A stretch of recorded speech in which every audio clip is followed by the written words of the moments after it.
Hola a todos, muy buenas tardes y bienvenidos a un nuevo episodio de Política con Paris Monfret. Hoy tengo el placer de recibir a Néstor Prieto, periodista salmantino y colaborador de medios como el Diario Público, La Sexta o Descifrando la Guerra. Néstor formó parte de la Global Summit Flotilla, una misión internacional que buscaba romper el bloqueo israelí sobre la Franja de Gaza y visibilizar la situación humanitaria en el territorio gazatí.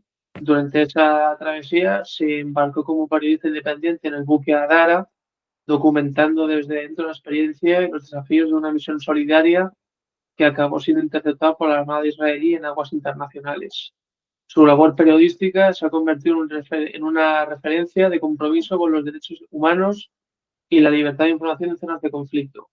Néstor, muchísimas gracias por estar hoy aquí y por concederme esta entrevista. Es un verdadero honor poder conversar contigo y conocer de primera mano cuál fue tu experiencia en la flotilla y cuáles son tus reflexiones sobre el panorama complejo que tenemos internacionalmente. Bienvenido a Politiqueo. Muchas gracias por la invitación y por una acogida tan agradable. Y vamos a ver si podemos transmitir todo lo que has dicho, que son muchos temas y apasionantes todos ellos. De acuerdo, pues vamos a empezar con lo que más nos atañe, ¿no? Que es el tema de la flotilla. Justo uno de los periodistas que se embarcaron en la Global Summit Flotilla rumbo a Gaza. ¿Qué te motivó a participar en esta misión humanitaria, ¿no? Sabiendo que, pues bueno, que muy posiblemente no ibais a llegar y que ibais a ser interceptados por la Armada israelí? Bueno, tienes razón. Era el escenario más probable era que fuésemos interceptados y eso lo sabíamos y las consecuencias de ser interceptados eran también muy altas. Era no solo que nos seamos detenidos, sino que después pues, sufriésemos algún tipo de maltrato, de vejación, como ocurrió, o que incluso pudiésemos enfrentar, como había anunciado el ministro de Seguridad Nacional, cargos por terrorismo. De todas maneras, pues uno decide embarcarse en una decisión muy complicada, porque fue muy complicado. Yo recuerdo que fueron 2 semanas muy difíciles, pues porque el compromiso profesional está por encima de todo. O sea, yo soy un periodista joven, pero he tenido la oportunidad de hacer corresponsalía de guerra en el Líbano y he tenido la posibilidad de cubrir sobre el terreno en Venezuela, en México, en Guatemala, en Argelia, en el Sáhara Occidental y hacer pues un trabajo de enviado especial y listo. Y al mismo tiempo yo soy también investigador en la Universidad de Salamanca y soy especialista en el mundo árabe islámico, entonces compagino las dos. Entonces yo veía que llevaba años hablando, leyendo de Gaza, escribiendo sobre Gaza, tanto en prensa como a nivel académico, dando clases, y veía que no podíamos informar sobre el terreno, que la única información que nos llegaba desde Gaza es la que envían los periodistas gazatíes que han sido asesinados por cientos, concretamente 300. Se estima que en torno a 300 profesionales de la información han sido asesinados. Entonces, frente a ese vacío, surgió una oportunidad que era difícil, que era un poco confusa, pero que era una oportunidad real. Intentar llegar a Gaza en una misión internacional, es decir, no es aventurerismo, ¿no? O sea, yo no iba a Gaza por mi cuenta en un barco, ¿no? Iba dentro de una misión humanitaria y creo que merecía la pena hacer ese esfuerzo por intentar llegar para contarlo. Y al final, pues, había mucho de pasión, de vocación periodística y había mucho de determinación, ¿no? De decir, bueno, quizá podamos romper ese bloqueo, entrar a Gaza y contarlo, ¿no?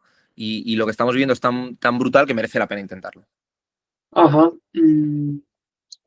Durante la travesía, informaste en tiempo real a través de las redes sociales, de los medios de comunicación. ¿Cómo lograste compaginar todas las sensaciones que se vivían en el barco, ¿no? Porque también, lo hablaremos después, recibisteis varios ataques con drones en puertos como el de Túnez, ¿no? ¿Cómo lograste compaginar todo esto más informar día a día lo que sucedía en la Global Summit Flotilla?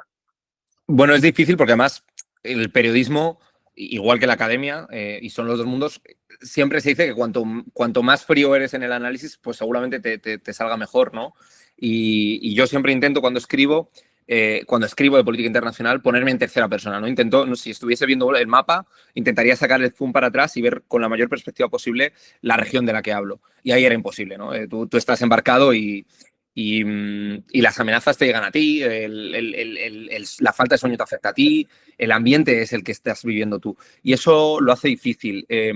Pero yo sí que tenía como un poco esa obsesión de comunicar. Entonces yo recuerdo que tenía mis dinámicas, mis notas, escribir compulsivamente reflexiones, ideas, todo lo subía a la nube de manera inmediata porque sabíamos que íbamos a perder la comunicación y que Israel, si dejábamos nuestros dispositivos, nos los iba a interceptar y a sacar toda la información, porque en otras flotillas ya había pasado, que la gente que había dejado sus ordenadores y sus móviles había perdido información y había sido hackeada y demás. Entonces, es difícil porque tú no eres objetivo, no eres 100% objetivo, pero el periodismo te exige rigor. Entonces yo intentaba ser riguroso, yo intentaba tomar notas y después de tomar esas notas sentarme, reflexionarlas, las pausaba las volvía a leer en voz alta muchas veces. Esto es así, esto que lo está escribiendo es así. Y de ahí pues salían crónicas que eran casi diarias. En Público sacaban crónicas diarias. En La Sexta fue una colaboración que fue increciendo conforme nos acercábamos a Gaza. Y en Descifrando la Guerra, pues multiformato. Entonces, la escritura era complicada, pero yo creo que si tú haces un ejercicio profesional de leer, de releer, te puede salir un muy buen resultado. Y también, por otro lado, creo que fue una oportunidad muy buena de trabajar la comunicación nueva, porque quiero decir, no era solo escribir, era multiplataforma, ¿no? La necesidad de comunicar en todos los formatos y comunicar sin vulgarizar, comunicar sin ser un influencer, porque eso es muy difícil. Entonces, bueno, yo sentía que teníamos un altavoz muy grande. Yo he escrito muchas veces de muchos países y ves que la repercusión es mínima, que es para un público muy objetivo, muy de nicho, como Descifrando la Guerra, pero aquí veía que todo el mundo estaba mirando, ¿no? Entonces, teníamos también ese reto de comunicar sin vulgarizar, comunicar sin banalizar lo que era la flotilla. Y yo creo que eso pues, es simplemente ser muy riguroso, tratar de ser muy objetivo. Y yo creo que es un equilibrio difícil, pero que lo conseguí. Ajá. Hemos comentado el tema de los ataques con drones, ¿no? Esto tuvo bastante polémica, ¿no? Porque en los días previos a llegar a Gaza, varios barcos de la flotilla Global Sumud sufrieron varios ataques con drones que con prácticamente total seguridad fueron drones israelíes. Eh, ¿Cómo viviste esos momentos de tensión en el mar y qué impacto tuvieron en la tripulación y en tu forma de contar la historia? Y otra pregunta, que yo creo que es la más llamativa. ¿Por qué los países como Túnez y tal, al ver que literalmente Israel estaba lanzando drones contra embarcaciones en su puerto, no actuó más allá de condenar los hechos y ya está, y sin más allá? Bueno, sufrimos varios ataques, sufrimos 3 ataques, 2 en Túnez y uno la madrugada del 24 de septiembre, que estábamos en aguas internacionales muy cerca de Grecia, estábamos a la altura de Creta. Evidentemente, Israel no ha reconocido la autoría, tampoco la ha negado y no tiene sentido que fuese ningún otro país, no hay ningún otro motivo por el que alguien se quisiese arriesgar a bombardear barcos donde viajaban 500 personas de 46 países. O sea, solo Israel podría tener interés en hacerlo. Yo creo que Israel jugó a desmovilizar la flotilla desde un punto de vista físico y psicológico, porque sabía que esta flotilla evidenciaba y agudizaba las contradicciones, ¿no? Había personas de 46 países, entonces había 46 potenciales altavoces narrando a su audiencia, a su gente, lo que estaba pasando, que estaban embarcados, que había ayuda humanitaria, generando contenido, y eso para Israel era inasumible. Entonces intentó la desmovilización psicológica, que eso fue la amenaza de que éramos terroristas, que nos iban a detener, el decir que esto era la flotilla de Hamás, ¿no? O sea, generar dudas entre nosotros, generar disensos y generar miedo, pero también buscó una desmovilización física. Y esa desmovilización física era también atacar los barcos, inutilizar los barcos, dejarlos inoperativos. El ataque que sufrimos el día 24 dejó un barco fuera de juego. Yo no sé si eso se comentó mucho, si se supo mucho o no, porque había mucha información y la flotilla tampoco quería que se supiese, pero efectivamente dañaron el mástil de un barco que no pudo continuar la navegación. Entonces ahí ya cayó un barco menos. Es un barco menos con 10 personas menos que no fueron detenidas y que no tuvieron que rendir cuentas, ¿no? Israel por ellos. Y bueno, a nivel humano, pues es complicado, porque yo recuerdo ver drones constantemente, casi desde que salimos, desde la segunda noche, ver drones sobrevolándonos. Pero claro, esa noche, cuando tú ves que están cayendo drones y que, bueno, Israel tenía muy, muy bien medido, ¿no? O sea, no estaba lanzando bombas que buscasen matarnos, porque sabe que el impacto de habernos matado sería enorme. Buscaba drones, utilizaba drones que asustasen, que inutilizasen el barco, pero que no nos matasen, porque no quieren mártires. Ellos no quieren un mártir. Son muy buenos en lo suyo. Querían asustaros, sí, asustaros. Claro, Israel es muy bueno. Israel y banalizarlo sería equivocarse. Israel es muy bueno y quería desmovilizarnos. Entonces, lanzaba bombas flash que tienen una capacidad destructiva muy limitada, pero que simulan el ruido de una explosión, la luz de una explosión y por tanto asusta, ¿no? Y claro, pues tú ves eso y al principio pues tienes la incertidumbre de qué está pasando, qué están lanzando y claro, tienes esa duda. Y yo recuerdo perfectamente ver cómo estaban bombardeando todos los barcos alrededor y ver cómo teníamos un dron posado sobre nosotros, ¿no? Entonces tú lo levantas, oyes las hélices, había drones que tenían encendidas luces, otros que no, luces de posición, encendían las luces para que supiésemos que estaban allí. O sea, encendían las Ya, luces del dron para que digan, tenemos un dron sobre vosotros, quiero que sepáis que tenemos un dron sobre vosotros. Pero había veces que estaban apagadas y aún así los veíamos, porque son perceptibles. Una noche de luna llena son perceptibles, ¿no? Y yo recuerdo quedarme mirándolo así hacia arriba 1 o 2 segundos y decir, bueno, este es un dron, ¿tendrá carga explosiva? ¿No tendrá la carga explosiva? Y yo recuerdo que estaba como muy sereno, ¿no? Pero porque lo abordé toda la misión con mucha frialdad. Pero había gente que estaba nerviosa, ¿no? Había gente que luego te decía, joder, yo pensé que podía morirme o que podía salir herido de aquí, ¿no?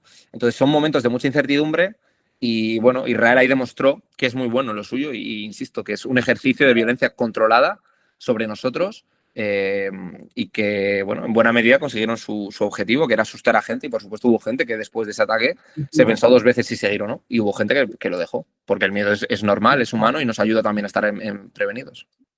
Y dos cuestiones. También se comentó por Instagram y tal que os lanzó como una especie de granadas y tal, y que tenían como olor como a huevo podrido, no sé qué, o como una especie de bombas fétidas. O...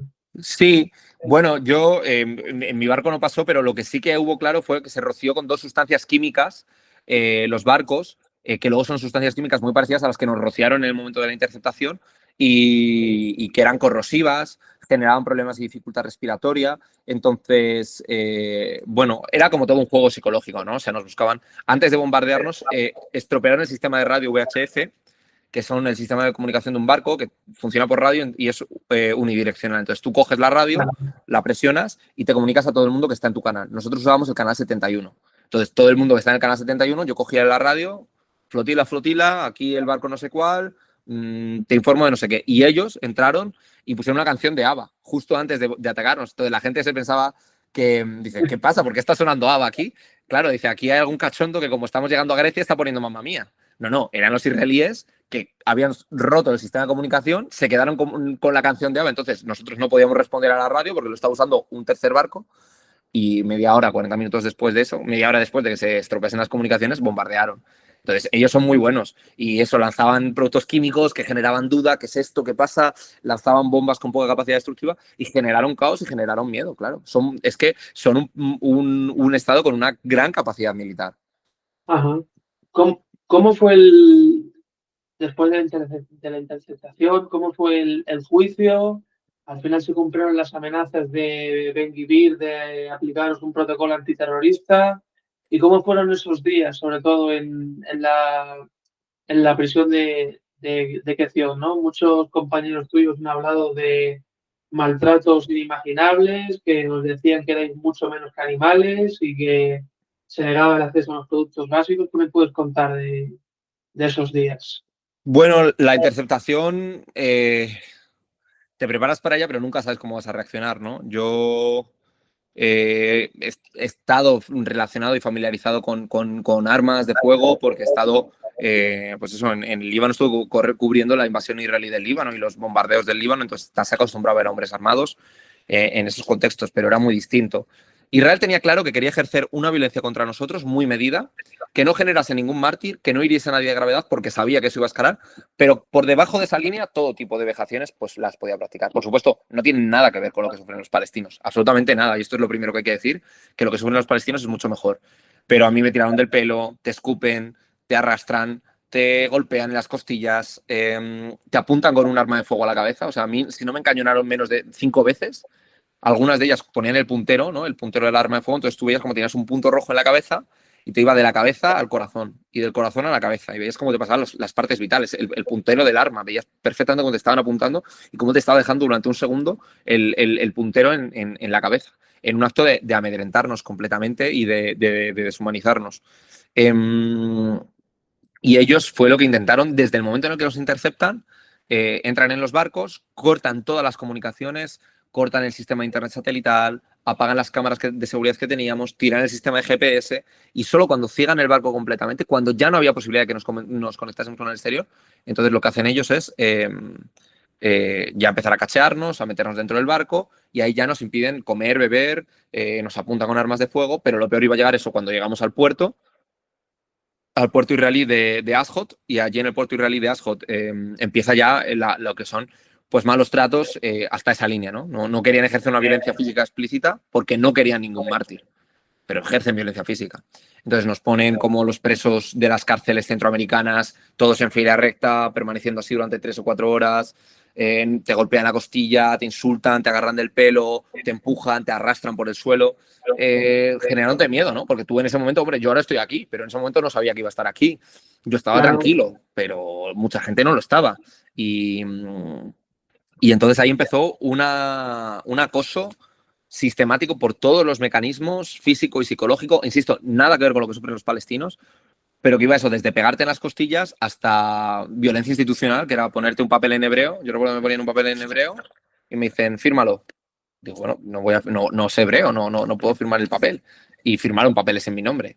Al final de todo, cuando nos estaban deportando, firmaron papeles en mi nombre. Es decir, hubo una falta absoluta de garantías de cualquier tipo. O sea, no pudimos hablar con nuestros abogados, no recibimos asistencia consular, se nos negó el derecho a hablar con nuestras familias. O sea, fue violencia también institucional y legal. No había ningún tipo de proceso. Entonces, yo creo que sí, ellos nos trataron realmente como animales. Como animales porque, bueno, teóricamente hasta los presos tienen derechos, ¿no? O sea, teóricamente en cualquier país del mundo tienen derechos, salvo cuando deshumanizas a la otra persona. Entonces, como no es un humano, te puedes permitir que un preso no pueda hablar con su abogado y te puedes permitir que un preso no reciba asistencia sanitaria. En la cárcel nos encontramos con que no nos daban medicina, con que había gente que tenía una patología cardíaca y se le negaba la medicina. Y es cuando nos decían, yo esto de que nos tratan como animales, no sé, lo podría decir yo, pero es que nos lo decían ellos, ¿no? Nos decían, no tenemos médicos para animales. Cuando nosotros pedíamos que nos trajesen insulina para una persona que llevaba 3 días mareada, casi perdiendo la conciencia. Entonces, si ellos mismos te dicen que no tienen medicina para animales, ya te puedes imaginar, ¿no? Lo que tienen en la cabeza y en la mente. ¿Y cómo fue el momento ese con Ben-Gvir, ¿no? Que fue una escena súper mediática, ¿no? Que llegó Ben-Gvir y os empezó a señalar ahí a todos diciendo que sois unos terroristas, que apoyáis a los asesinos de Hamás, la flotilla de Hamás. ¿Cómo fue ese momento? Estabais ahí todos arrodillados y llegó el que puede ser el ministro más ultra de Israel a soltaros todo eso que lo señalaba uno por uno con el dedo? Bueno, lo primero, o éramos la flotilla de Hamás o éramos la asamblea de facultad flotante, decía Díaz Ayuso, ¿no? O sea, no podemos ser la flotilla de un crucero y ser la flotilla de Hamás. O somos integristas islámicos o somos unos hippies. Yo en mi caso no era ninguna de las dos, pero es que no había nada de eso. Hay mucha gente con la que iba en la flotilla que no estaba de acuerdo con su trayectoria política o que tenía muchas diferencias, pero ahí había un intento de criminalizarnos, pero son relatos como hasta contradictorios, ¿no? O sea, si somos la flotilla de Hamás, no puede ser que yo sea un ateo que soy profesor de Oriente Medio y de mundo árabe, que entiendo perfectamente todas las dinámicas, te podría hacer un análisis de tal, pero bueno, daba igual, no era como toda esa vulgarización que tenían. Pero en Israel hay un tema que es en filosofía y en teoría política, que es Hannah Arendt y la banalidad del mal, que hablaba Hannah Arendt que en la Alemania nazi no hacía falta que todos los hombres cometiesen que todos los hombres que cometían grandes atrocidades en nombre del nazismo, porque pertenecían a esa maquinaria del terror, fuese gente enferma. La banalidad del mal era el hecho de que gente normal, israelíes normal, han interiorizado y se han socializado en el terror, en el miedo, y entonces han desarrollado una ideología absolutamente enferma, y nos encontramos con que los funcionarios de prisiones israelíes, el personal del Ministerio de Justicia, la gente de las aduanas, la gente de las aerolíneas, todo el mundo, no solo los militares, nos trataban así, nos maltrataban. ¿Por qué? Porque se han socializado en el miedo, y ese es el gran problema de Israel, que es una sociedad que ha crecido hasta cierto punto enferma de miedo, enferma de un discurso terrible que les hace pensar que son un objetivo nuestro, ¿no? Que éramos como una organización integrista y nada más lejos de la realidad, ¿no? Y claro, eso luego se reproduce en que hay figuras como Ben-Gvir, que son figuras ultras que alimentan esa retórica. Entonces Ben-Gvir hizo un acto de propaganda, vino a nosotros para alimentar a su público, para alimentar a su votante interno y decirle, no, mira, es que esta gente son unos terroristas peligrosos, que defienden a Hamás, mil cosas más, ¿no? Y es decir, bueno, o sea, es tramposo ese debate. Pero bueno, incluso podemos entrar en ese debate. ¿Que condenemos el 7 de octubre? Claro que lo condeno el 7 de octubre. El tema es, ¿qué ha generado el 7 de octubre? El 7 de octubre lo ha generado una situación de violencia estructural en Palestina. Y mientras siga existiendo violencia estructural en Palestina, se va a reproducir la violencia. Van a aparecer nuevos grupos armados. No se puede acabar con Hamás como organización, que tampoco es muy realista. No han acabado con ella después de 2 años. Pero lo que no vas a acabar es con la idea de la resistencia armada, porque el pueblo palestino, como pueblo ocupado, y yo no defiendo que sea la opción ideal que tengamos resistencia armada en Palestina, pero es las condiciones que tú estás generando, tu Estado de Israel, aplicando violencia sistemática cuando tú haces que un niño que nace en Han Yunis, en Gaza, sus padres son presos, sus abuelos son desplazados de la Nakba, él no tiene derecho a ir a la escuela, él no tiene un futuro que no puede imaginar algo que sea estar fuera de Gaza. Cuando se crean esas condiciones estructurales de violencia, porque son condiciones estructurales de violencia, con privación del derecho a la educación, con privación del derecho al trabajo digno, con privación del derecho a soñar, eso reproduce violencia. De una manera o de otra se exterioriza. Entonces, mientras no se ataquen esas condiciones, pues es lo que hay. E Israel, lejos de alimentar el ir en una dirección que acabe con esa espiral de violencia, nos encontramos con que hay ministros ultras como Ben Gvir que lo que hacen es alimentarlo. Y alimentan una retórica absolutamente integrista, teocrática, porque es una visión teocrática, bueno, pues nada, necesita de alimentación. Y entonces se alimentaban con nosotros y fueron a nosotros simplemente a alimentar a su público, a decirle, bueno, no, es que vosotros sois unos terroristas. Nada, ellos sabían que no éramos terroristas, porque si fuésemos terroristas nos podrían haber encarcelado. Si de mí hubiesen podido probar que yo era terrorista, me habrían encarcelado y nadie habría hecho nada. Es decir, si a mí me prueban que yo he estado poniendo bombas o que yo defiendo que se ponga bombas, lo podrían haber hecho, pero no podían. Era simplemente retórica, porque ellos necesitan alimentar su relato, porque es un relato que es una maquinaria, es un círculo. Necesitan seguir alimentándolo para que continúe el delirio. Ya es demasiado grande. O sea, la sociedad israelí está en un delirio demasiado grande. No lo pueden parar, no saben pararlo. Ese es el gran problema y el gran drama que tiene también Israel. Ajá. Otro hecho importante fue el tema del buque Furor y la fragata italiana que se movilizó para escoltaros durante la última etapa de vuestro viaje, pero ambos se mantuvieron fuera de la zona de exclusión impuesta por Israel, ¿no? Que, bueno, una zona de exclusión completamente ilegal inventada por ellos. ¿Cómo interpretas la actuación que tuvieron estos dos buques durante los días previos a que llegarais a Gaza? Y si tú personalmente crees que faltó algo en la actuación de estos dos buques militares, en su actuación en este caso.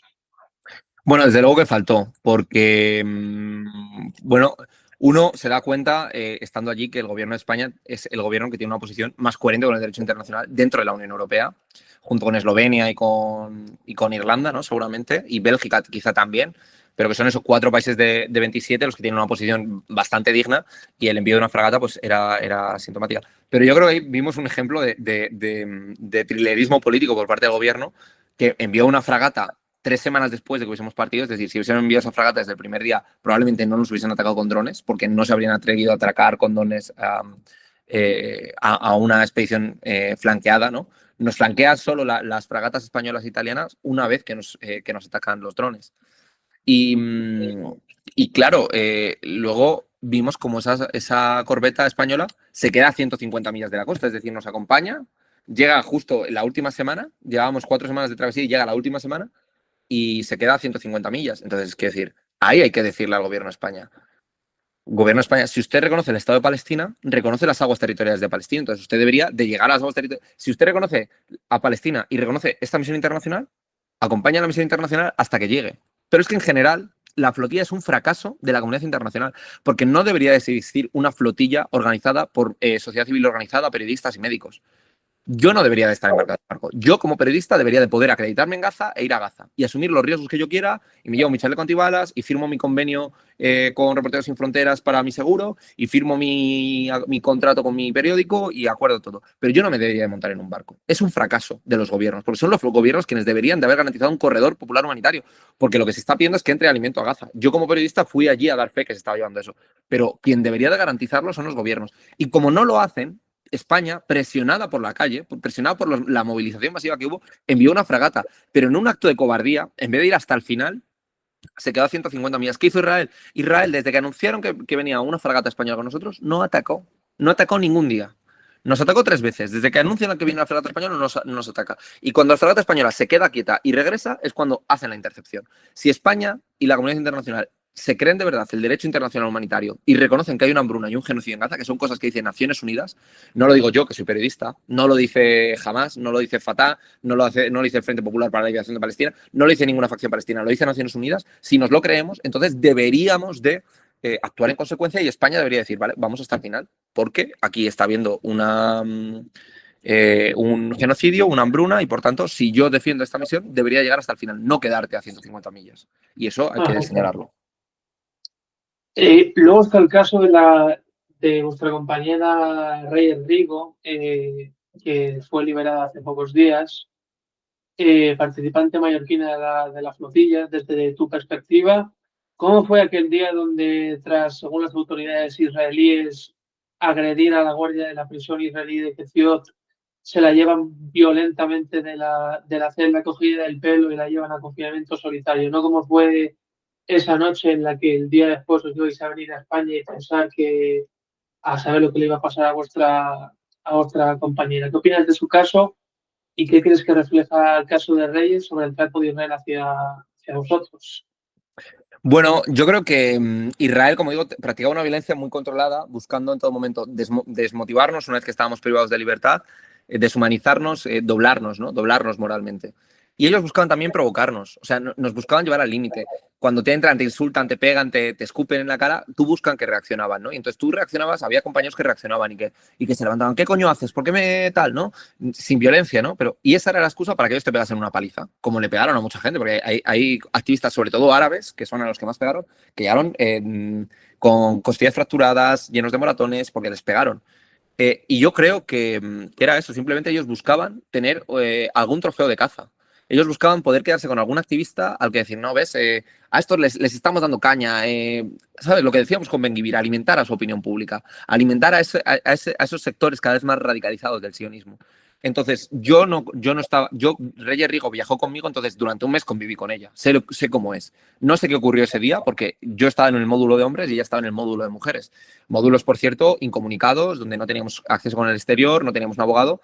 Entonces, la indefensión era total. O sea, Israel podría haber entrado, haberme sacado de la celda y haberse inventado cualquier cosa, y solo sería el testimonio de los guardias y los carceleros y el de mis compañeros de celda, porque no dejaron que entrasen los abogados. No hemos tenido acceso a las cámaras de vigilancia. Si tuviésemos las cámaras de vigilancia, Israel las habría publicado ya. Ojalá las publique, porque entonces se aclararía todo, pero no están. ¿Qué dice Reyes Rigo? Que mordió a una guardia. Me sorprende. Al principio dijeron que mordió a un personal sanitario. A mí me sorprende porque yo no vi a ningún médico allí. De hecho, hicimos una huelga de hambre y hicimos protestas porque no iba el personal médico. Y solo fue el personal sanitario después del tercer día, cuando habíamos estado en huelga de hambre, golpeando, protestando, gritando. Solo fueron entonces.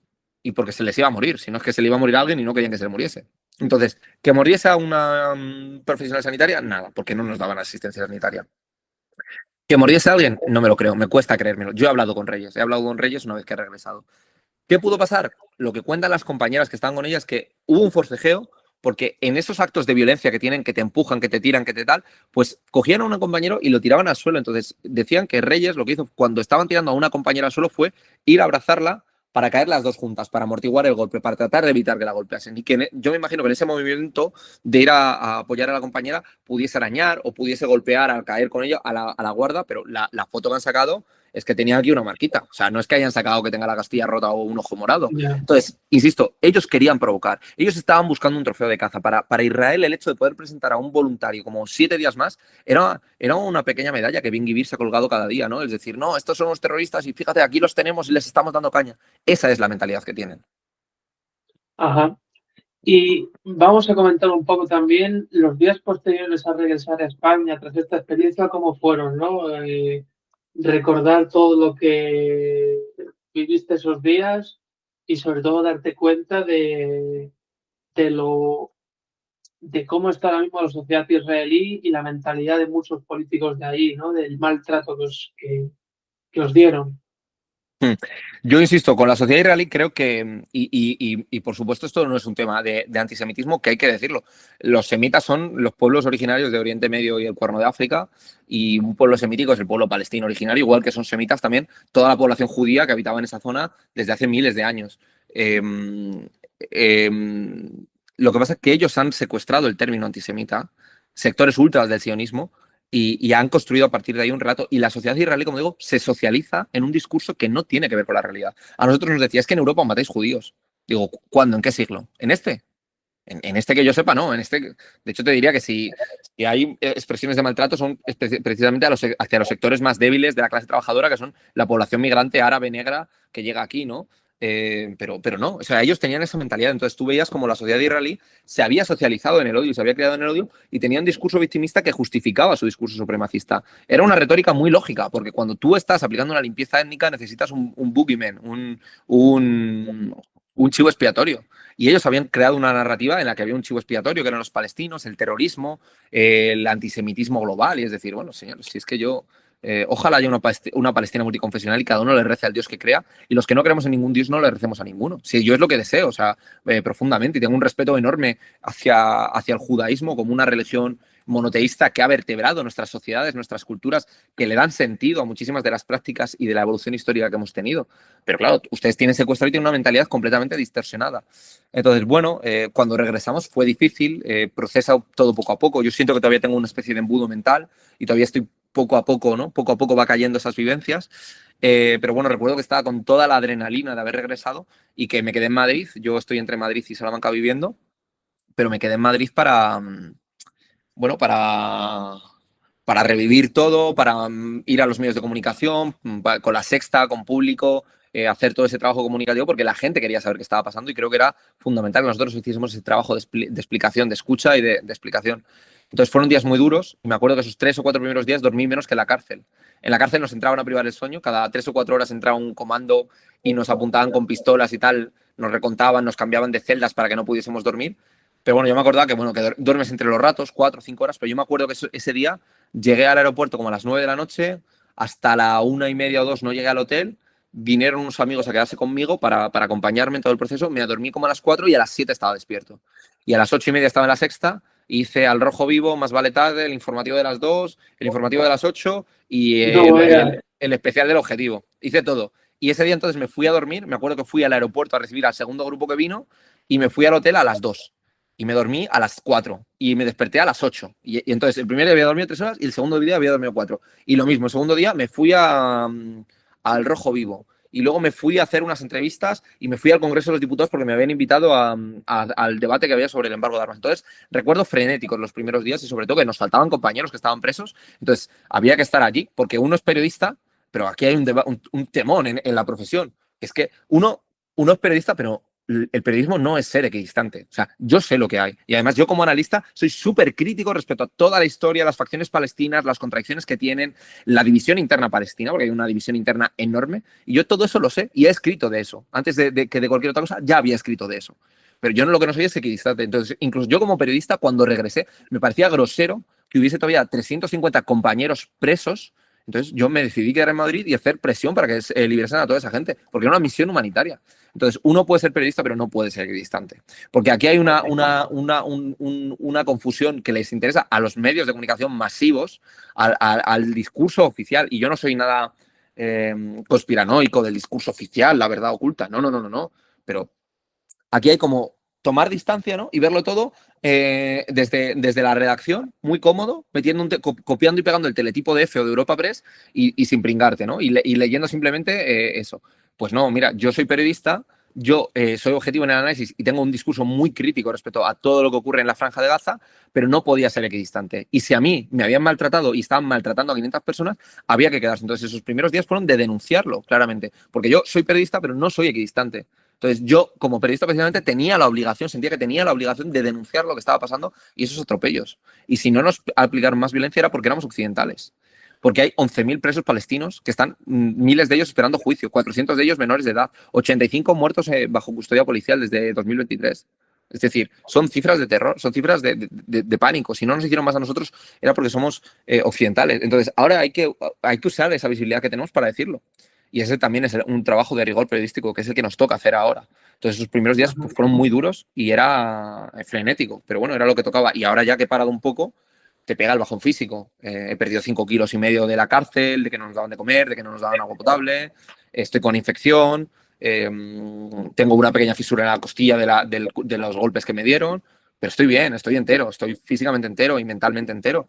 Pero bueno, ya te digo, los primeros días con la euforia de haber regresado a casa y la adrenalina de tener que contarlo todo, estás bien. Y de repente, pues ya al cuarto día me ha pegado ese bajón físico, pero estoy bien, poco a poco recuperándome y tratando de volver a la vida normal. Me alegro, hombre.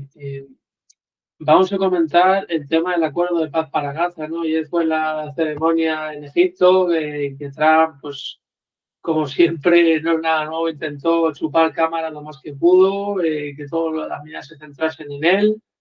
Eh, ¿Qué impresión te causa este pacto y cuán fiable crees que podría ser? Bueno, yo creo que este pacto nace con pies de barro. El antecedente inmediato de este acuerdo de paz se negoció durante años. Los acuerdos de Oslo del 93 se negociaron durante años y fue un equilibrio muy difícil con un montón de concesiones que no funcionó, porque los acuerdos de Oslo no funcionaron. O sea, es decir, hemos estado 30 años con un marco que no ha funcionado. Y esto se ha gestado a contrarreloj. Es tácticamente interesante porque se ha acabado el genocidio. Por lo menos ha parado, se ha detenido temporalmente esta fase del genocidio. Pero es, desde luego, un fracaso de la comunidad internacional y es un fracaso del derecho internacional. La paz no se negocia ni se acuerda con un Estado genocida. No se negociaba el fin del holocausto con los nazis. No se debería de negociar el fin del... No se debería haber negociado el genocidio armenio, no se debería haber negociado el fin de las masacres de Srebrenica en la antigua Yugoslavia. Eso no se negocia, eso se impone. Igual que no se negociaba con el apartheid del Sudáfrica. Es un fracaso de la comunidad internacional que el acuerdo de paz haya llegado como un acuerdo de élites prefabricado para que Donald Trump pudiese llegar en buena posición al Nobel de la Paz, y eso simplemente explica que es un acuerdo muy débil y que tiene muchísimas posibilidades de fracasar, muchísimas posibilidades de fracasar. Entonces, yo soy muy escéptico y creo que además, insisto, si hay un genocidio, no se puede pedirle al genocida que se sienta a negociar con la víctima. Y simplemente creo que ahora mismo es interesante porque hemos parado esta etapa de la violencia, pero Palestina necesita un acuerdo integral que erradique la violencia estructural. Porque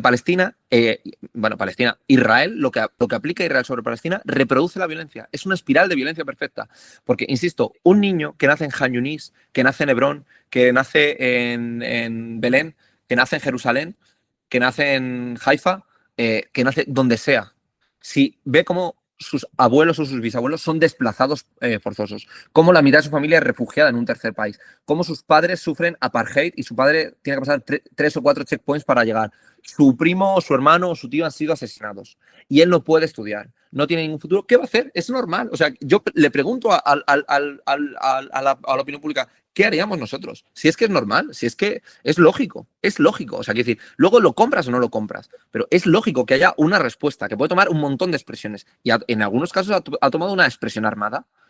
Bien, lo entendemos, no lo justificamos, lo entendemos, vale, pero lo tenemos que entender. Entonces, si no se trabaja en las condiciones estructurales que erradiquen la violencia material que sufre el pueblo palestino, es decir, que ese niño no nazca en un campo de refugiados, que ese niño pueda estudiar, que ese niño pueda trabajar, ese niño va a desarrollar una reacción lógica a una ocupación y a una situación de apartheid. Y eso además el derecho internacional lo reconoce. Por tanto, todo lo que sea un brindis al sol y simplemente compre tiempo, porque este acuerdo de paz está comprando tiempo, nos va a condenar a que de aquí a 20, 25, 30 años veamos nuevos brotes de violencia. Porque no va a haber una paz duradera mientras no haya condiciones de paz duradera. Y las condiciones de paz duradera no son un acuerdo para intercambiar rehenes.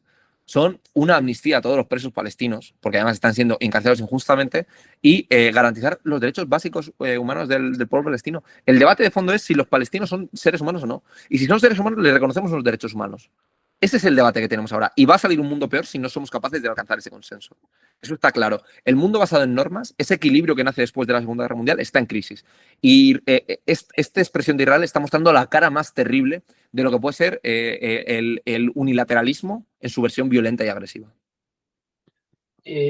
Vamos a comentar dos cuestiones. La primera es que con el tema del alto al fuego, imagínate cómo está la situación ahora, que esta misma mañana las fuerzas de defensa de Israel publicaron un tuit de que han matado a 4 o 5 ciudadanos palestinos por haber cruzado la línea amarilla de donde estaba la zona de control de las tropas israelíes en la franja.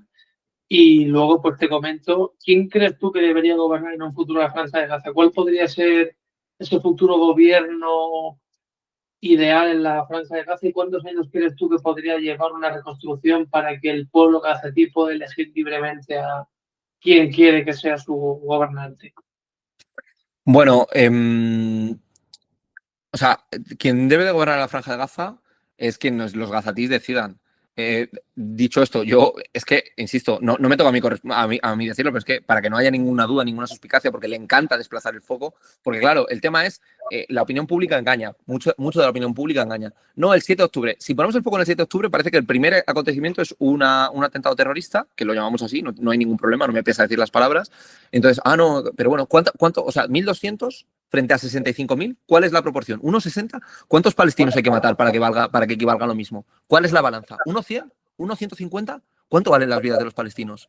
¿Cuánto vale la vida de un israelí? ¿Vale la de 60 palestinos? ¿La de 65? ¿La de 70? ¿Cuándo va a estar el 7 de octubre? Pero no es que es mentira, es que el foco no está en el 7 de octubre. El foco tendríamos que llevarlo a la Nakba, tendríamos que llevárnoslo a 1948 o antes, a 1920, al Congreso Sionista Internacional donde se decide ocupar un territorio.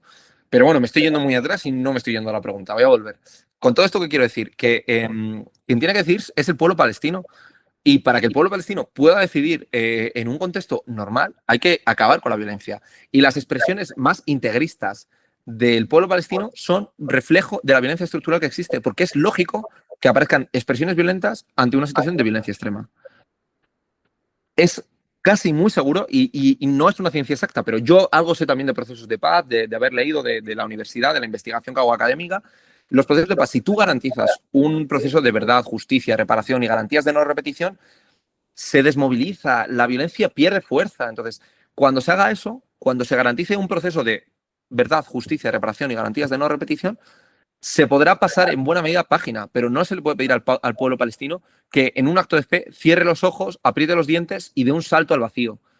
No, hay que juzgar a los responsables, y cuando se juzga a los responsables y se haga una reparación y el pueblo palestino pueda vivir en condiciones de dignidad, podremos ir avanzando. Lo ideal ahora mismo y lo inmediato es reconstrucción de Gaza, participación de la comunidad internacional en la reconstrucción de Gaza en todo lo posible, y que poco a poco el pueblo de Gaza pueda volver al día a día y al elemento común. Y sobre todo, sí, incluso aunque no sea la opinión ideal, porque mi opinión es que lo óptimo sería tener un Estado palestino multiconfesional donde cada uno le rece a su Dios en el territorio histórico de Palestina. Pero si firmamos los dos estados, porque yo puedo hablar de ambos, además lo puedo hablar también como académico, insisto, porque hay una resolución de 1948 de Naciones Unidas en la que se crea el Estado de Israel. Muy bien, vale. Pero por lo menos lo básico para pasar página, para poder avanzar, es que haya un Estado palestino funcional. Y ahora mismo no hay un Estado palestino funcional. Porque es un Estado palestino inconexo, es un Estado palestino ocupado, es un Estado palestino sin instituciones fuertes. Entonces, lo primero que hay que hacer es respetar eso. Es decir, que el pueblo palestino tenga un Estado funcional, que elijan ellos a sus instituciones y no sea Tony Blair quien venga a gobernarlo. Entonces, es eso. Lo primero es que el pueblo palestino sea dueño de su destino y se le dé dignidad. Entonces, que se entre, que se reconstruya y que poco a poco se pueda avanzar en esa dirección. Ese tiene que ser el único rumbo que haya. Ajá. Vamos a continuar hablando de la etapa posterior a esta guerra en Gaza. En los últimos días ha crecido bastante la idea de que Israel podría volver a centrar su atención militar en Irán, en medio de crecientes rumores de que Irán estaría cerca, bueno, lo llevan diciendo muchos años, ¿no? Pero otra vez vuelven a decir de que Irán vuelve a estar cerca de tener su ansiada bomba nuclear. ¿Es plausible esta posibilidad? ¿Qué supondría esto? Y luego otra cuestión. El tema de los acuerdos de Abraham. ¿Cómo ves ahora mismo, tras esta supuesta paz en Gaza, la situación de los acuerdos de Abraham de Israel con el resto de sus vecinos? Bueno, lo primero de todo, la proliferación nuclear es una amenaza para la humanidad, eso es evidente. Pero el único país de todo Oriente Medio que tiene ojivas nucleares es Israel. Israel, en el desierto del Negev, en Dimona, cualquier persona, alguien se va a llevar las manos a la cabeza. ¿Cómo? Israel, sí, Israel tiene más cabezas nucleares que Corea del Norte.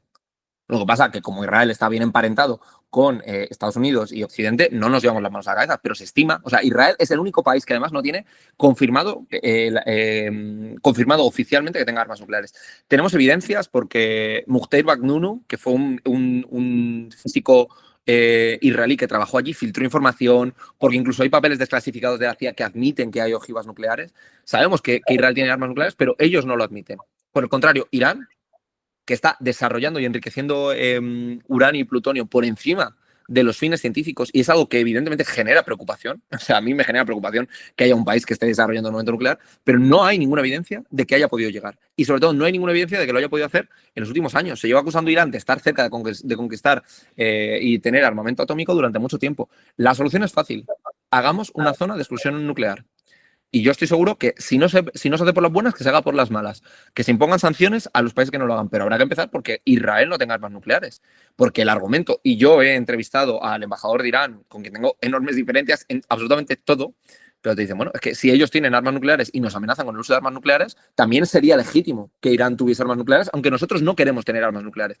Bueno, en cualquier caso, Naciones Unidas, el último informe del Organismo Internacional de la Energía Atómica, de la OIEA, previo a abril de 2025, es decir, previo a los ataques de Israel sobre Irán y de esa escalada, hasta ahí decían que no había indicios de que Irán tuviese a corto plazo capacidad de crear armamento atómico. Por tanto, no es realista que Irán pueda conseguir armamento atómico. Pero insisto, aunque lo tuviese, el foco debería ser cómo hacemos para que no haya una escalada atómica. Y la garantía debería ser reducción de ojivas nucleares. Porque ese es el objetivo básico que garantiza la paz y la estabilidad. El desarme es lo que garantiza esa mejor condición. Por tanto, el foco no debería estar en si Irán tiene o no, porque Irán, hasta donde sabemos, no tiene. Debería ser que Israel se desarme. Y si Israel se desarma, podremos entonces garantizar una situación de paz genérica. Y luego los acuerdos de Abraham con Donald Trump van a avanzar. Yo creo que Israel sigue ganando posiciones y va a ganar enteros. Creo que lo que pasó después del 7 de octubre ha sido un retroceso muy grande y ha perdido la batalla comunicativa en Occidente. Y ha perdido gran parte de la batalla comunicativa en todo Oriente Medio. Pero Israel tiene un muy buen músculo económico y con eso es capaz de comprar la paz social con muchos países y creo que va a seguir avanzando, sobre todo en países de África, donde poco a poco, gracias a golpe de billetera, va a poder seguir avanzando. Ajá. Vamos a comentar un poco la política interna israelí. En la política israelí se ha hablado de que la oposición en el Parlamento israelí podría llegar a apoyar a Netanyahu para que termine la legislatura si sus socios radicales, Ben Gvir y Smotrich, le dejaran caer por firmar la paz en Gaza. ¿Qué opinas de esta estrategia de la oposición? ¿Realmente tú lo ves viable, de que si Ben Gvir y Smotrich dejan caer a Netanyahu, los de la oposición le den sus votos para que pueda terminar la legislatura? Bueno, hay mucha incertidumbre. Netanyahu se sostenía en el poder gracias a esa idea de la guerra como elemento fundamental y ahora seguramente van a intentar explotar la idea de la paz, de que él tiene que dirigir el proceso de paz. Pero realmente Benjamin Netanyahu está muy cuestionado por muchos aspectos. La cuestión de los rehenes en política interna ha afectado mucho, pero antes ya tiene abierto desde hace varios años una investigación por corrupción, por tráfico de influencias y tiene una causa penal abierta en su contra. Por tanto, la posición de Netanyahu es débil y él lo sabía y por eso ha alargado también la guerra, porque él podría haber firmado un acuerdo que garantizase la libertad de los rehenes hace mucho tiempo. No sé si en mejores condiciones, pero sí en muy parecidas. Seguramente incluso yo te diría que en mejores condiciones hace mucho tiempo. Entonces, él se sabe débil y él además se sabe que cuando salga del gobierno es muy probable que pueda ser imputado formalmente por la justicia israelí. Por tanto, Netanyahu es un superviviente político y sabe articular muy bien todos los pasos, todos los papeles que hacer y qué no hacer. Por tanto, no me atrevería a decir cuál es lo inmediato, pero lo que sí que es cierto es que en la política interna israelí, Netanyahu es un superviviente, va a intentar alargar la legislatura todo lo que pueda y por eso tampoco es descartable que vayamos a Irán, porque las opiniones públicas y las políticas nacionales se cohesionan en escenarios de escaladas bélicas y retóricas. Lo vemos también en Estados Unidos. Cada vez que un presidente de Estados Unidos invade un país suele subir la popularidad. Hay estudios científicos que lo han demostrado, ¿no? Pues en Israel pasa lo mismo. Y en segundo lugar, hay que tener en cuenta que ese equilibrio interno que hay en Israel es muy delicado, pero está virando hacia el sionismo. Este discurso, esta retórica de la que hablábamos antes, hace que cada vez tengan más peso los partidos ultras. Por tanto, en caso de ir a elecciones, vamos a ver cómo quizá, no necesariamente, Netanyahu salga debilitado. Puede que él no salga, pero su idea política, la línea política del Likud, está cada vez con más peso. Estamos viendo cómo hay un crecimiento ideológico sostenido de las posiciones más integristas del sionismo. Por tanto, tampoco es una muy buena idea ni una muy buena noticia, porque aunque caiga Netanyahu, no cae el integrismo sionista. Ajá. Ahora hablabas del tema del sionismo radical, pues líderes como Ben Gvir o Smotrich defienden la idea del gran Israel, ¿no? que implica anexar territorios más allá de los reconocidos, rigiéndose por el Antiguo Testamento. ¿Cómo definirías este concepto? ¿Crees que Netanyahu suele basar sus actuaciones en el panorama internacional en base a esta doctrina del Gran Israel? Israel tiene esa tentación desde siempre y tiene una visión supremacista y expansionista que es realmente enfermiza para la región, pero eso es una posición integrista desde un punto de vista religioso y político, alimentada y permitida por Estados Unidos, porque si Estados Unidos no lo permitiese no habría nada, pero tampoco, o sea, si es que no lo digo yo de manera despectiva, es que la bandera de Israel, para quien no lo sepa, son la estrella de David y dos franjas. Las dos franjas azules son el río Éufrates y el río Nilo, que es el territorio histórico de los pueblos de Judea y Samaria. Es decir, si les dejamos, cogen todo el Sinaí y si les dejamos, cogen hasta el Éufrates. Es decir, ocuparían muchísimo más. Pero es que lo han hecho. Es que tienen ocupadas las granjas de Shiva en el Líbano. Tienen ocupado los altos de Israel en Siria. Tienen ocupado una franja de tierra del Sinaí Egipto durante muchos años la tuvieron ocupada. Ocuparon la franja de Gaza, están ocupando Cisjordania. Si pueden, lo harían. ¿Qué pasa? Claro, que la situación ya no es tan fácil. Cada vez es más difícil ocupar un territorio porque son estados consolidados, porque Egipto no es el Egipto del siglo XX, porque el Líbano no es el Líbano postcolonial, ¿no? O sea, cada vez es más difícil ocupar territorios, pero lo hemos visto. Han ampliado la ocupación de los altos del Golán con el colapso del gobierno sirio. O sea, es decir, es un gobierno en expansión y si pueden lo hacen. Lo que pasa es que lo tienen difícil, pero si ellos ven la ventana de oportunidad lo hacen. ¿Cuál fue la ventana de oportunidad? El colapso del gobierno de Al-Assad se saldó con una nueva ocupación. ¿Cuál fue la ventana de oportunidad? La guerra contra Hezbollah, la invasión del Líbano, se saldó en que intentaron aumentar también la ocupación de las granjas de Shiva en el Líbano. ¿Cuál es la ventana de oportunidad? El colapso de la Autoridad Nacional Palestina. Acaban de aprobar el plan E1, que es súper interesante, que todo el mundo lo google, donde han ampliado los asentamientos ilegales en Cisjordania. Es decir, están en expansión constante Israel. Si no van más lejos es porque no pueden, pero esa voluntad está intrínseca en el sector más integrista del sionismo. Lo que pasa es que a veces es visible y a veces no es visible, pero tienen esa voluntad, esa ansiedad. Claro que no es una cosa brusca ni grosera. Es que la política no es grosera siempre. Es que no es que salgan ellos con un mapa enorme y digan, no, pues voy a ocupar el Cairo. Pues no son tan groseros. Son mucho más sutiles. Y esa sutileza es que cuando han tenido la oportunidad lo han hecho. Y la última ha sido amplia. Es que han ocupado más parte de Siria. Eso es. Es decir, ahora Israel es un estado que ha crecido en los últimos kilómetros cuadrados en el último año. Eso es. Y es mucho más sutil. Es que la geopolítica es sutil. La geopolítica no suele ser grosera siempre. De acuerdo, vamos a pasar un bloque más de tu biografía personal.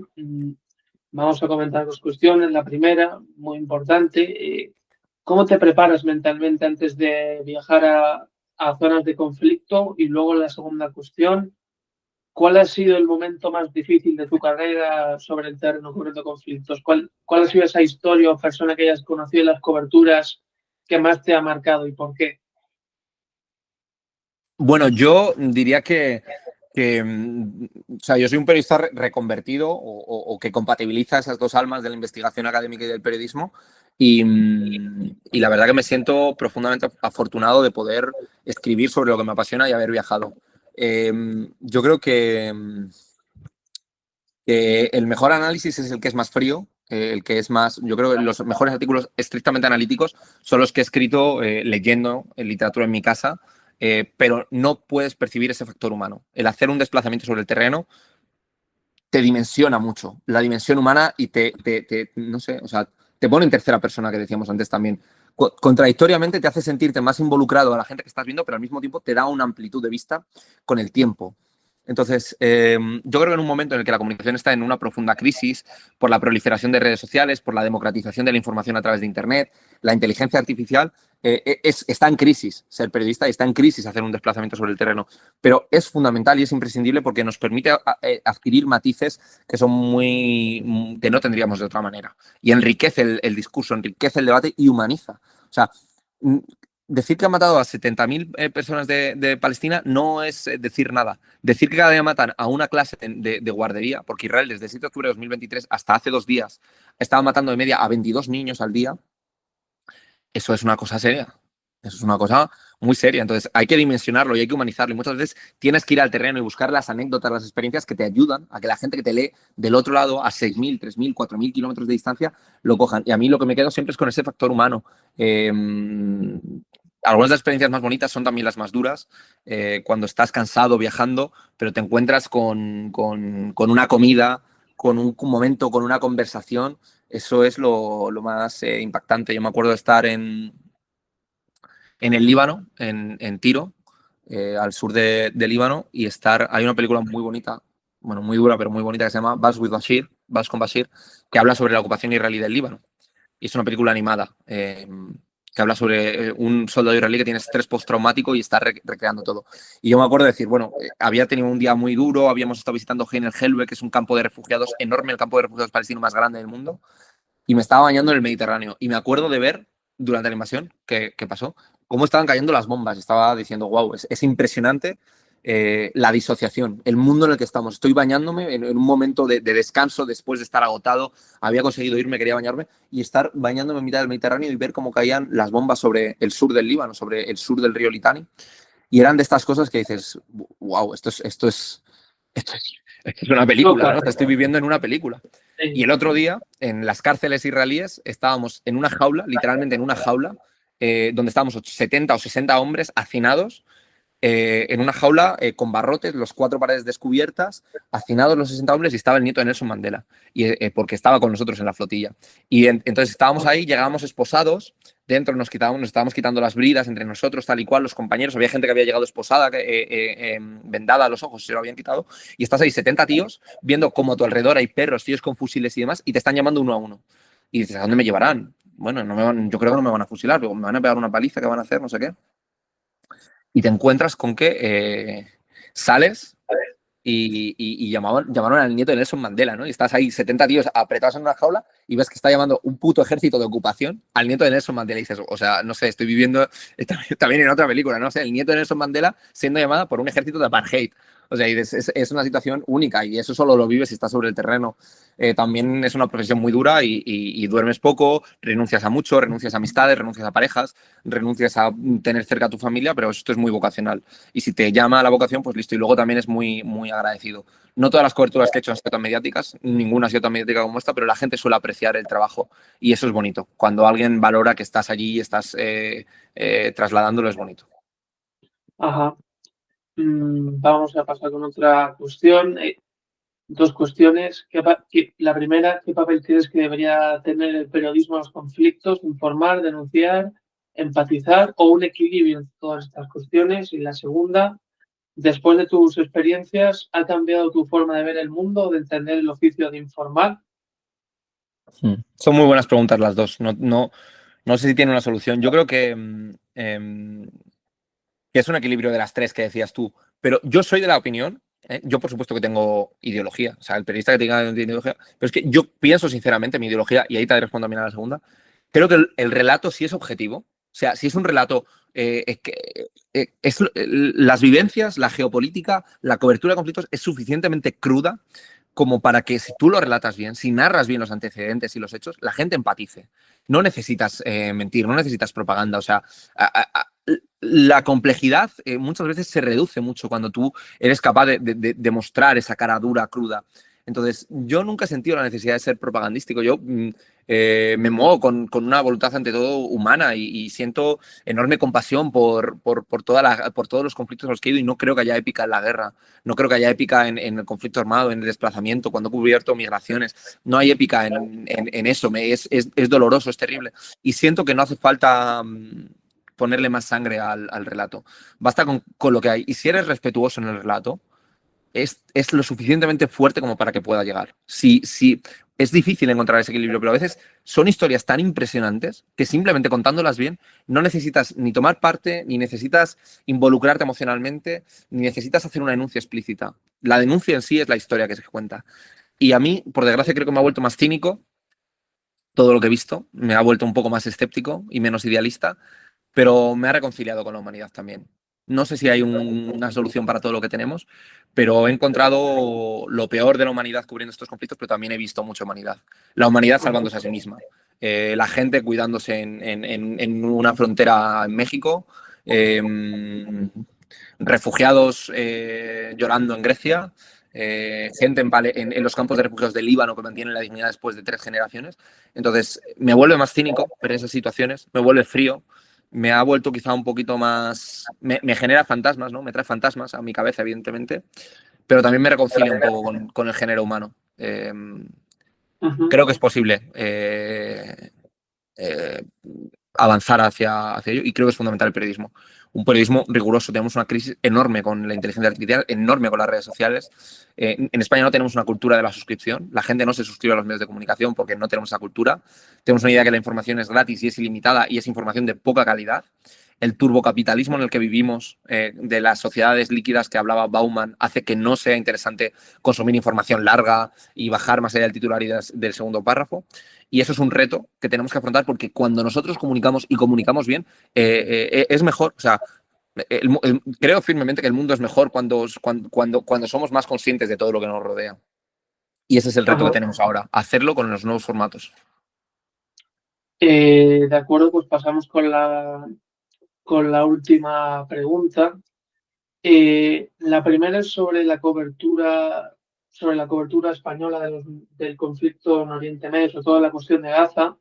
¿Crees que ha faltado algo? Y ya la última para terminar, ¿qué consejos le darías a los estudiantes de periodismo, ¿no? Que están, como yo, estudiando en la facultad, preparándose para ser los que estén dentro de unos años cubriendo estos conflictos o presentando un programa? Bueno, yo creo que la cobertura internacional en general nos falta en España, nos falta amplitud. Somos un país que históricamente la información internacional ha sido muy secundaria, mucho más de lo que se hace en otros países. Eso es un reflejo también de la cobardía de la política exterior española, porque España es un país que ha tenido una política exterior que desde los 80 a los 90, y yo ahí rompo una pequeña lanza en favor del gobierno del momento, porque creo que Felipe González fue el último presidente que tuvo una política exterior autónoma. Y Aznar después tuvo coletazos desde puntos de vista distintos. Ninguna de las dos es la mía, pero quiero decir, desde puntos de vista distintos, Felipe González apostó por una diplomacia de soft power, con la Expo, con el Mundial, mediando en acuerdos de paz, acogiendo la conferencia de Madrid de Palestina, y Aznar tenía muy claro que quería el eje atlantista y apostó por la OTAN, pero en general, como los gobiernos no se creen en la política internacional, los periódicos no se creen en la política internacional, y hemos tenido un déficit de política internacional en nuestros medios de comunicación. Y entonces lo que haría falta, pero más en concreto lo de Gaza, hace falta memoria, porque nada empezó el 7 de octubre. La gente empezó a ubicar Palestina el 7 de octubre, la mayoría ni lo ubica. Entonces, esto es siempre, y esto es una responsabilidad del periodismo, depende de dónde pongamos el foco. Siempre, en casi todos los artículos del mundo, tenemos que poner 1 o 2 artículos de contexto, 1 o 2 párrafos de contexto, 1 o 2. Entonces, si ponemos el foco, si empezamos a hablar del 7 de octubre, desde el 7 de octubre, ya estamos comprando una narrativa que es tramposo. La clave para entender Gaza es entender que nada empieza el 7 de octubre. Y a partir de ahí hablamos del 7 de octubre y condenamos, y hablamos de Hamás, y hablamos de todas las facciones palestinas del mundo, pero nada empezó el 7 de octubre. Si no tenemos memoria para hablar de Palestina, estamos condenados a vivir en un relato parcial. Y a los estudiantes les diría que esto es una profesión muy vocacional, muy precaria, que voy a decir que no sepáis, es que ya os lo dice todo el mundo y ya lo estáis viendo. Profundamente precaria, pero profundamente hermosa si es vocacional, porque la posibilidad de viajar, de contar, es hermosa, es bonita, es muy bonito narrar, escribir, contar, radiar. Entonces, creo que es apasionante, creo que la comunicación está en transformación constante, desde que lo que nos diferencia de los animales es la capacidad de comunicar, y hemos desarrollado medios para hacerlos de manera cada vez más sofisticada, más inteligente y más atractiva, y ese es un gran reto que tenemos por delante.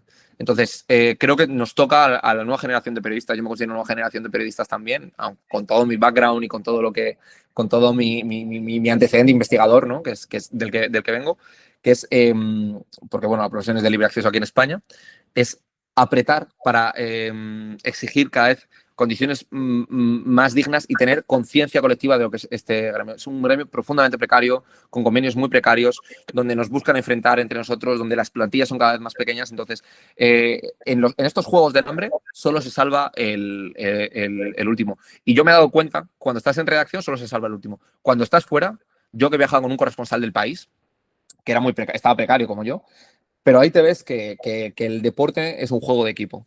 El periodismo es el periodismo es un juego de equipo bien hecho. Entonces, cuando sois pocos periodistas y te lo crees de verdad, no hay esa competitividad ni esa competencia.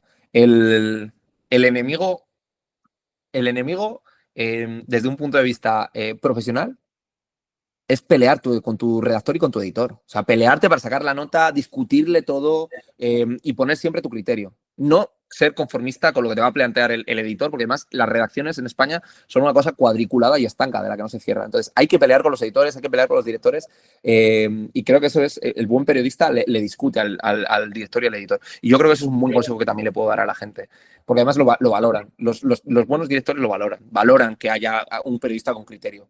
Entonces, bueno, tienes que ser inteligente, es un mundo con muy pocas oportunidades, pero si eres inteligente y tienes ese arrojo de poner y pelear por lo que tú quieres, pues eso, creo que puedes prosperar, porque es la única manera, ¿no?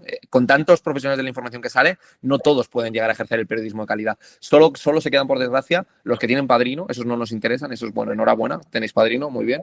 Interesa a los que son vocacionales, lo pelean y son capaces de posicionarse por méritos propios. Y eso, por desgracia, implica precariedad. Por eso digo que cuando una vez llegas y ya no eres precario, no te olvides, no pises al becario. No, ¿sabes? No lo pises. Que este gremio es demasiado precario ya como para que encima nosotros ejerzamos esas dinámicas y las reproduzcamos con quien viene detrás.